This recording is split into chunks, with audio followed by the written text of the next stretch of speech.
Can't sleep? Won't sleep? Afraid to sleep? Perhaps what you need is a story, a bedtime story, to lull you into the world of dreams, or maybe nightmares. Are the windows closed?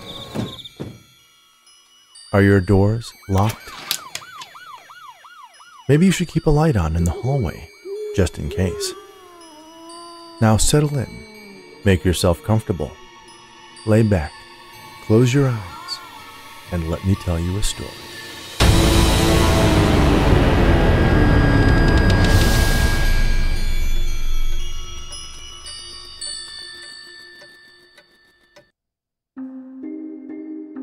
Many people like taking a walk in the woods, enjoying the shade of the trees, admiring their stately beauty and the abundance of life that thrives beneath their boughs. Trees are the oldest and largest living things on the planet. They stood by as the history of man has unfolded around them, watching nations rise and fall. What has that tree in your backyard beheld? What atrocities has it witnessed? And what will it do when it's finally seen enough? The Taking Tree.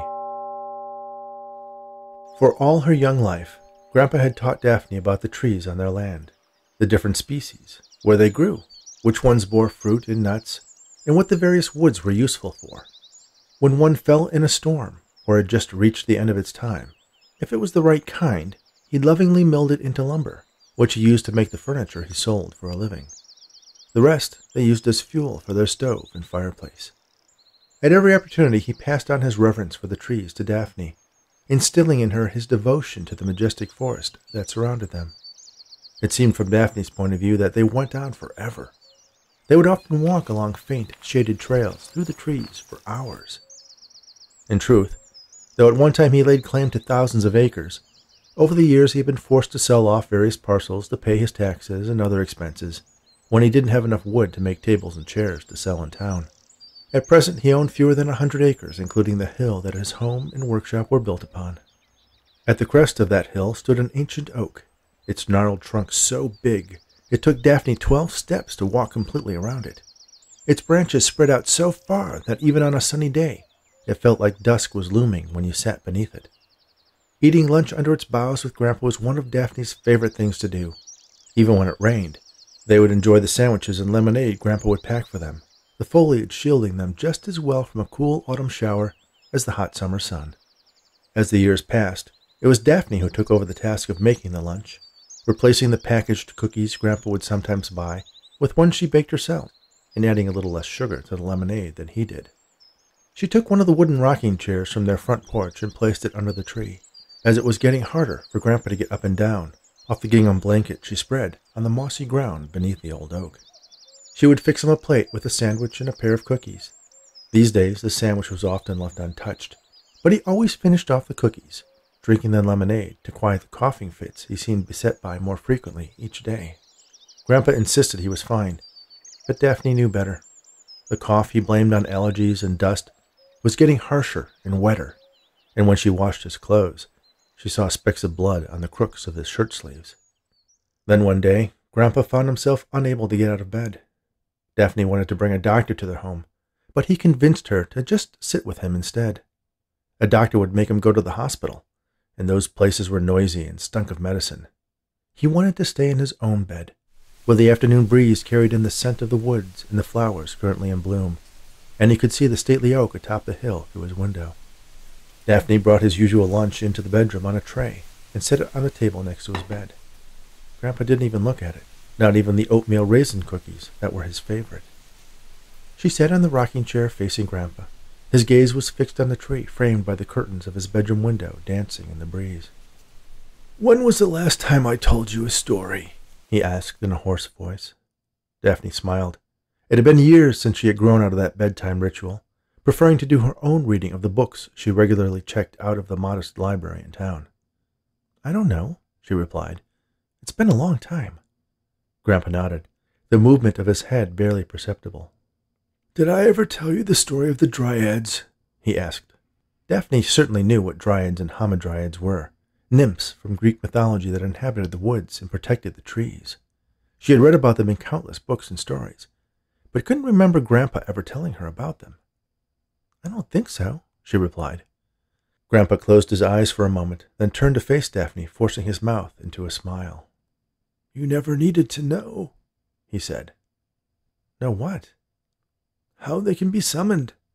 People think they are just a myth, but they are real, and there are times when they are needed. And I fear that time may be near." "What are you talking about, Grandpa?"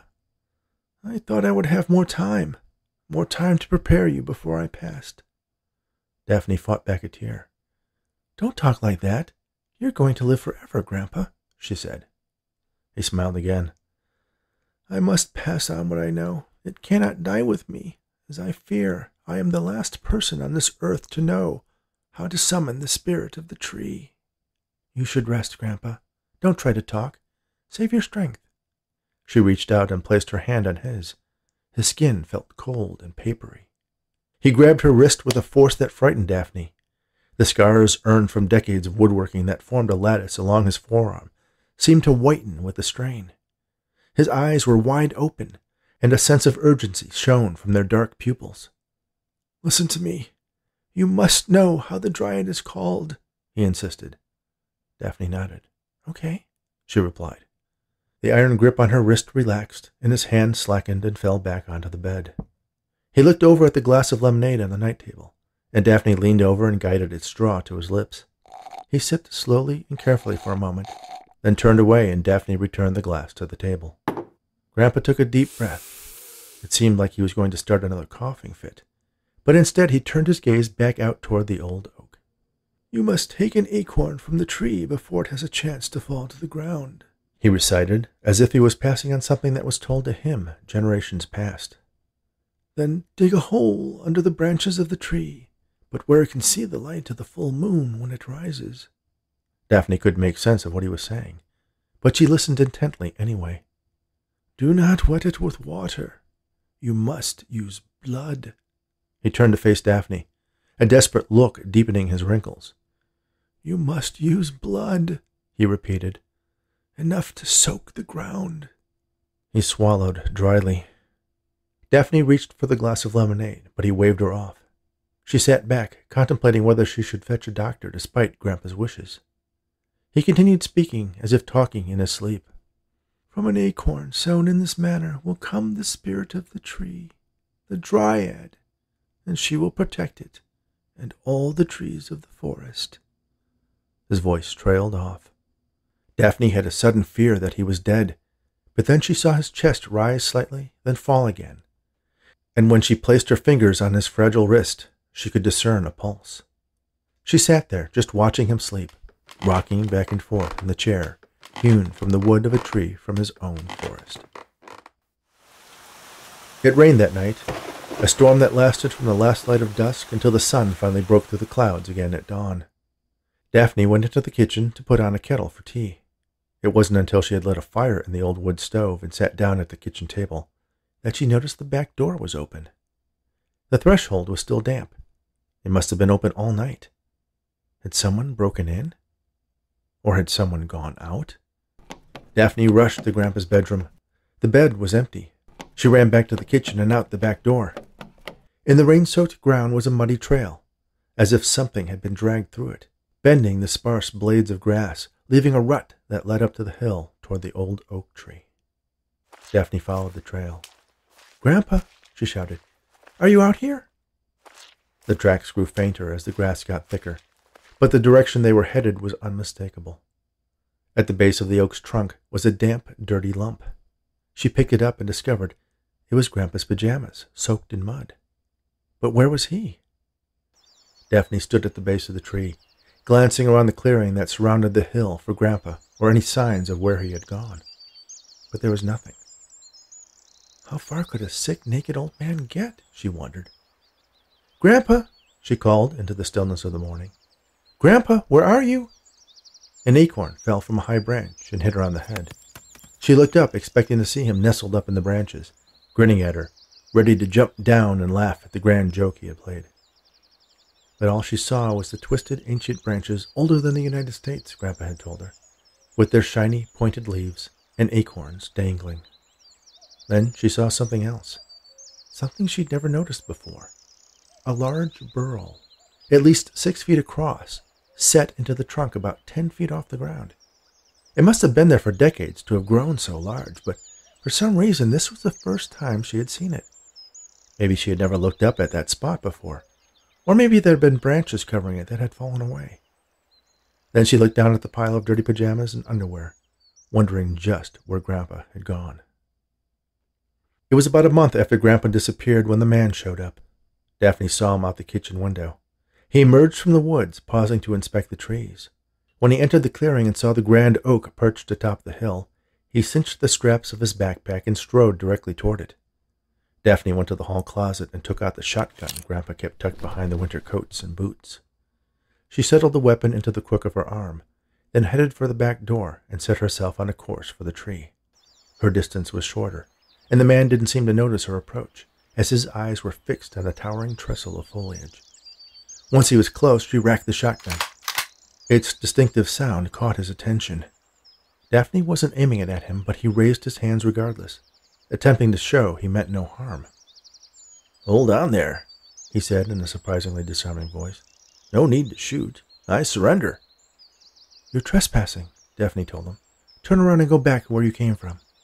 The man locked eyes with Daphne, assessing whether her intent matched the tone in her voice. He nodded, then moved one hand slowly toward a pocket in his vest. "Now, that's not quite true," he said, with a grin that charmed Daphne much more than she wanted to admit. "It ain't trespassing if it's my land." "It's not your land." She swung the barrel of the shotgun in his direction. "I'm not going to tell you again. Leave." A pained expression erased his grin as he pulled a folded sheet of paper out of the pocket. He held it out to her. "This deed says otherwise." Daphne reached out for the paper, then took a step back as she unfolded and inspected it. "You see," the man continued, "the previous owner was in arrears on his taxes. The county put this land up for auction, and now it belongs to me." "That's wrong. It belongs to Grandpa," she said. "Okay," the man said in a calm, reasonable voice. "Then maybe we should go talk to him." "He's gone," Daphne responded. "When will he be back?" Daphne didn't answer. The man drew the obvious conclusion. "My apologies and condolences. You're his granddaughter, then. I'm guessing you thought this land passed on to you, but the fact is he was more than a year behind on his taxes. Surely you must have gotten a letter or a phone call." He looked toward the small house in the nearby barn that had served as Grandpa's workshop. There were no power or telephone lines leading toward it, and no driveway wound its way through the surrounding forest toward the nearest road. "You live here all by yourself? No electricity? What do you do for food?" "I have food. If I need to, I go into town." "It's quite a walk," the man replied. "I don't mind it." He nodded in understanding. "Well, listen, I'm sorry about your grandfather, and I'm sorry that he didn't keep up with the taxes and put you in this position. But these woods," he said, waving his arm around in a sweeping gesture, "that house," he added, with a look in the direction of Daphne's home, "and this tree," he said with a tone of awe in his voice, "all belong to me now." Daphne knew about such things as taxes and forfeitures and auctions. She had read about them among the thousands of books she had checked out from the library over the years. But for her, the world was this land, the house, and the town 3 miles away. She'd never had need of anything else. Grandpa always took care of her. But Grandpa was gone. She lowered the gun, and a tear ran down her cheek. "Listen, why don't we go to your house and talk this over? Maybe we can come to some sort of accommodation," the man suggested. She nodded, then started trudging back toward the house. Daphne poured some lemonade, prepared a plate of cookies, then joined the man at the kitchen table.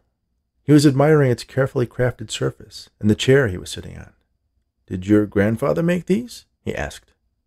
"Yes, he had a workshop out in the barn." The man whistled his admiration. "Whew! And with no power tools, that is old school." He took a sip of the lemonade, seemingly equally impressed with its flavor as he was the quality of the table it rested upon. "I'm a furniture maker myself. I picked up this land because it's one of the last tracts of old growth left around here. I'm lucky someone at one of the lumber mills didn't snatch it up. Daphne didn't say anything. I saw a burl on that oak on top of the hill.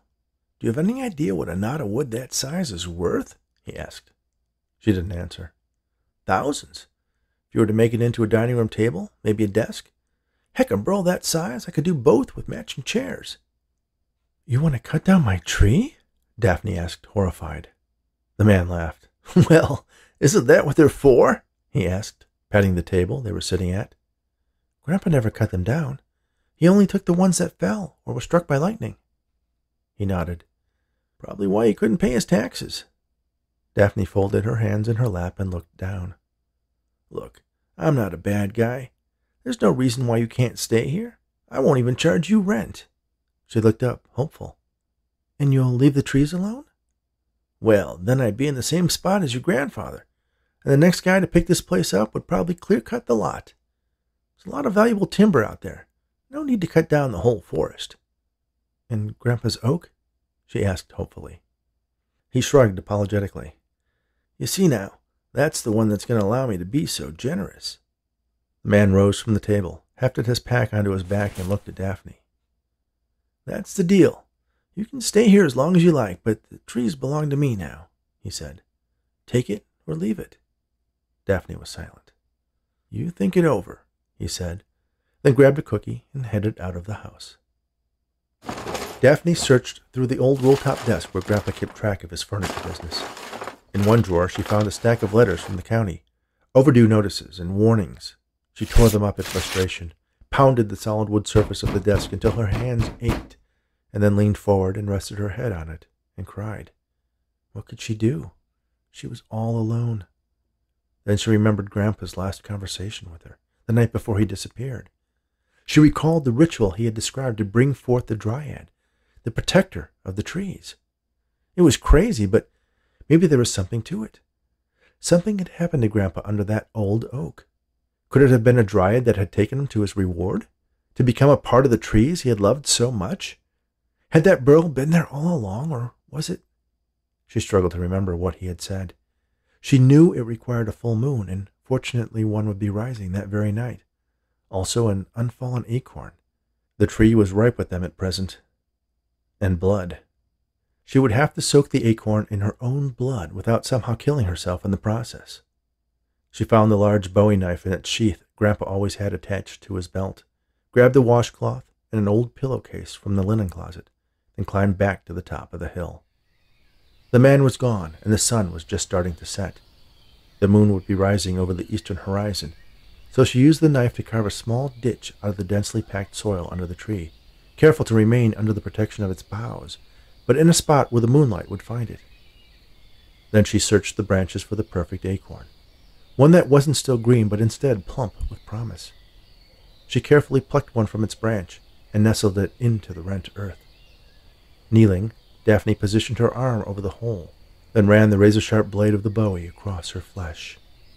The cut welled with blood, but little more than drips fell upon the acorn. Daphne pressed the point of the knife into a spot halfway between her wrist and elbow, and pushed it into her flesh. She ignored the pain and sliced toward her elbow just an inch or so, then withdrew the blade.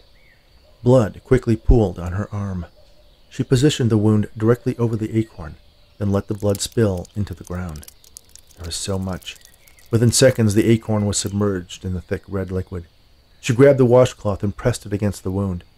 It was instantly soaked, transforming the white terrycloth fabric into crimson. She grabbed the strips of the pillowcase she had cut earlier and wound them tightly around her arm to the point of being painful. The bleeding seemed to have slowed, if not stopped completely. She tied the remaining strips around her arm, then covered the acorn in its ensanguined furrow with dirt. She felt light-headed and laid back, staring up at the gnarled bark covering the burl on the great oak's trunk as darkness enveloped her. The sound of a loud diesel engine woke her. It was morning. She looked around but couldn't see its source. Then, a great yellow machine crashed through the woods, heading straight for the hill. Daphne pushed herself up to a sitting position, causing a wave of pain in her left forearm. She gazed at the makeshift bandage, then looked at the spot where she had planted the acorn and watered it with her own blood. It was just a patch of ground. What did she expect? A magic seedling? that a wood nymph would grow from it? Grandpa was just a crazy old man after all. The sound of the excavator climbing the hill grew closer and stopped altogether. Daphne got to her feet and looked over at it. Its folded arm with a toothed bucket at the end of it was nearly 10 feet tall. The man, who was now the land's owner, cut the engine and stepped down out of the cab, then unstrapped an enormous chainsaw from the back of the machine. Its blade was nearly as long as Daphne was tall. "Step away, little girl," the man said condescendingly. The friendly overtures were gone. He was single-minded in his purpose. "I checked in town. The old man who owned this place didn't have any children, let alone a granddaughter. I don't know what kind of sick relationship you two had, and I don't care. But you don't want to get in my way." With a practiced motion, he grabbed the pull handle and let the momentum of the saw falling away from him, combined with an upward yank, bring the mighty machine to life with a gasoline-powered roar. Daphne shook her head, helpless. She rushed toward the tree and set herself between it and the man. "You think I won't do it? This is my land. That is my tree, and you are the one trespassing. I have every right to cut right through you," he swore. Daphne felt a well of emotion rising up in her, starting at her feet, then up to her gut, all the way to her head, a level of anger she had never experienced before. It felt like power, as if her feet were rooted to the ground, and she was as immovable as the oak behind her. Strength coursed through her veins, and determination hooded her eyes in a way that gave the man pause. An acorn hit him on top of the head, surprising him. Then another dropped, landing on his shoulder. He looked up and a half a dozen more showered down on him, causing him to almost lose his balance. He raised the long blade of the chainsaw and cut through the nearest bough, as if it was a hot knife slicing through butter. The branch crashed to the ground. Daphne felt a pain in her arm, as if it had been cut from her body. But when she looked at it, it was still there. She curled her hand into a fist, and a torrent of acorns released from the branches above the man, pelting him with 100 hard nuts. He backed away and tripped over the branch, losing his footing and his grip on the chainsaw. He landed on the hard ground heavily, his face inches from the sharp teeth of the saw. He scrambled to his feet, picking up his tool, and opened the throttle until its roar was deafening. Daphne held her ground, both her fists now tight balls, her feet anchored tightly in place, waiting for him to strike. The man advanced with the chainsaw, its whirring chain so close to Daphne she could feel it throwing off small drops of oil toward her cheek. If he wanted this tree, he was going to have to go through her. Then suddenly, he snapped back, as if something had yanked him. He dropped the chainsaw, and this time, its blade ground to a halt in the dirt, causing the motor to sputter and die. One of the branches of the old oak was somehow wrapped around the man's waist. It lifted him off the ground. More branches got a hold of his arms and legs as he struggled wildly against them. Then Daphne realized it wasn't the tree that was retaliating against its attacker. It was her. She was orchestrating the movement of the oak's limbs, passing him from branch to branch until he was pressed against the trunk of the tree, right above where she was standing. "Who are you?" the man asked, as the bark of the old oak started to engulf him. "I am the dryad of this tree and this forest," she answered, and she instantly knew it was true. The reason her ritual hadn't called forth the wood nymph was because the dryad was her. Grandpa hadn't told her what she needed to do. He was recounting what he had done. It was Grandpa who had summoned her from the tree, then raised her as his granddaughter so that she might protect the forest when this day came. The man howled as bark grew over his neck and ears and eyes until he was silenced when wood filled his mouth. Daphne felt the power drain out of her, flowing down from her head and hands through her body and out the soles of her feet, back into the roots of the tree. She looked up. There were now 2 burls bulging from the trunk of the old oak. She turned to the first one and said, "Thank you, Grandpa." Then she gazed out at the forest, and the trees seemed to bow toward her as a strong wind blew through their branches.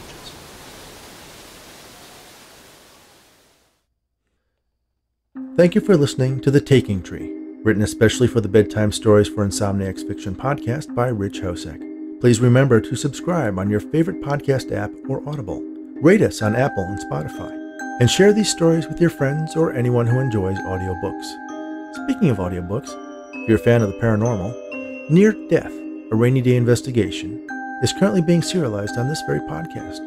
New chapters are posted weekly, and you can find an entertaining review by Tom Baker on the 1 Hour Book Club podcast. If you're looking for other original story podcasts, check out asreadbyme.com. They have an eclectic mix of fiction, poetry, and essays that are sure to keep you entertained, all read by the authors. You can find out more about this podcast and the host of Bedtime Stories for Insomniacs at richhosek.com. Thanks again, and all the very best.